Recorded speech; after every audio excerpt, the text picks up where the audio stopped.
सरोजे प्रणवमय मरुत्कुण्डले सूक्ष्म मार्गे शान्ते स्वान्ते प्रलीने प्रकटित विभवे ज्योतिरूपे पराख्ये गद्ने ब्रह्मवाक्ये सकलतनुगतं शंकरं न स्मरामि तव्यो मे पराध शिव शिव शिव भो श्री महादेव शंभो सूक्ष्म मार्गे सरोजे प्रणवमय मरुत्कुंडले चालूच ठेवू ना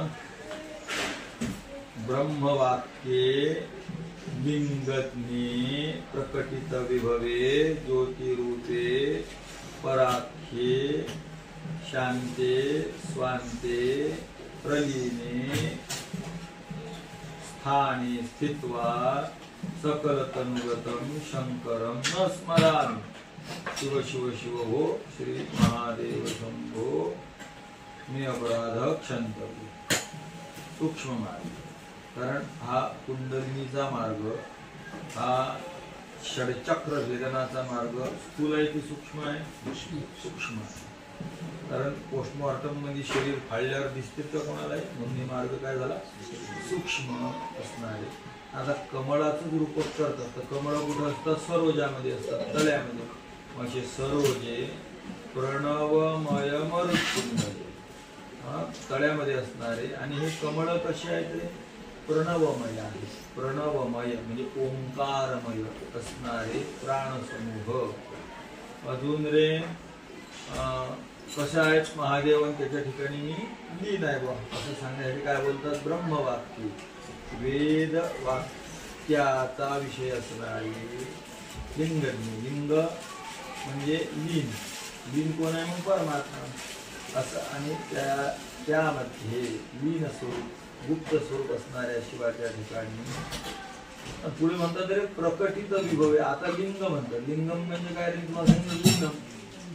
मग पुढे प्रकटित विभव म्हणतात, प्रगट आहे म्हणतात, इथं गुप्त आहे म्हणतात। त्याचा अर्थ असा की जर प्रगट झालं त्यांचं स्वरूप तर ते प्रकाश स्वरूप आहे, ज्योती रूप आहे असं त्याचा। तसे ते लीन आहे गुप्त आहे पण जर प्रगट झाले तर मग त्यांचं स्वरूप कसं आहे? ज्योती। प्रकटित विभवे ज्योती रूप प्रकट झाले प्रकट स्वरूप त्यांचं प्रकाश स्वरूप अशा पराख्ये श्रेष्ठ अपर म्हणजे कनिष्ठ पर म्हणजे श्रेष्ठ अशा श्रेष्ठ असणाऱ्या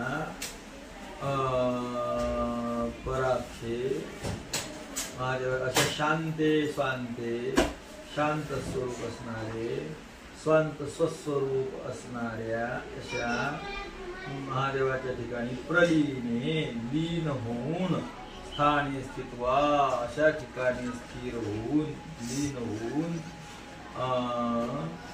असे लीन होऊन मी कधी लीन होऊन मी कधी मग मी कधीचा काय करायचं आहे? अध्यात्म मी कधी सकल तनुगतम शंकरम न स्मरामि अशा महादेवाच्या ठिकाणी लीन होऊन मी कधी सकल तनुगतम सर्व शरीराच्या ठिकाणी अनुगत असणारे महादेव त्या महादेवाला पाहिजे कोणाला किती गेला पाहिजे शंकर तुम्ही लक्ष देऊ नये येत नाही सांगितलं की तुला आहे सकल तनुगतम शंकरम न स्मरामि महादेवाच्या ठिकाणी मी त्या महादेवाचं मी कधी स्मरण केलं नाही त्यामुळे हे शिवा हे शिवा हे शिवा हे भो हे महादेवा हे शंभो माझे अपराध तुम्ही मला काय करा माफ करा। जय श्री